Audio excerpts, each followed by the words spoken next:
Now this is the air dam. So this will interfere with a bigger tire, but it also does its automatic up and down business. Yeah, that's the air dam. Looks like this can be pressed out of the way pretty easy. Some kind of supports back there, presumably for the intercooler, because the air to water intercooler is right here, and it draws air through this portion right here.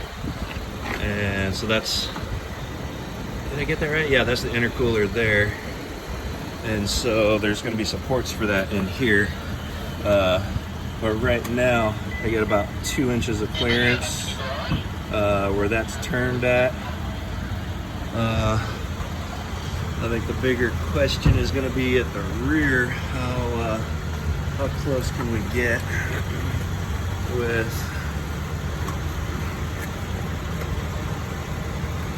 so it's a wheel straight. There's a good amount of space there, but at its closest point,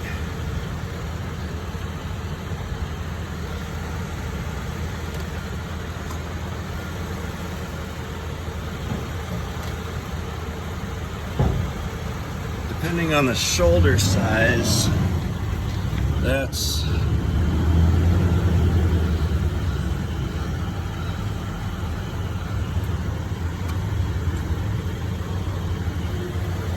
literally like 1 inch, inch and a half probably to the mud flap, which we know can get pushed back. So once you move the mud flap out, that gives you plenty of room. That is firewall there though. Like that bolt, I believe that bolt is in the firewall. So that is going to be a little bit tricky because distance to that bolt. Turn a little bit more.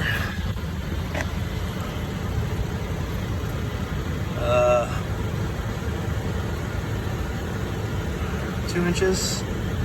And again, depends on the shoulder. Like this shoulder's falling off quite a bit. So on an aggressive tire, 1.5 inches to that bolt head. And that's not articulated. I'm not sure. Based on the angle, it looks like it's going to come up and back about like that. So I think we're going to be going pretty right into that bolt hole. We're going to have to get the cover off and see what's really back under there. But here's the small overlap bracket. That'll need to be ground off if you want to get super aggressive, but really you might be limited more by the firewall itself than the small overlap. That's going to be pretty tricky. There's an additional small overlap protection down here behind that, but I think the real problem, the real tough part's going to be, I think, the firewall right here, because I believe that comes right out. I can kind of feel it under there. I'm sort of tracing it with this, that part right there. We might be doing like the tacos do to make room for big tires. That's going to be interesting. We'll have to check out inside as well. I always say you don't need to lift a truck in order to fit big tires. You just need to cut some metal out of the way. Well, in this case, we may be cutting a pretty decent amount of metal out of the way.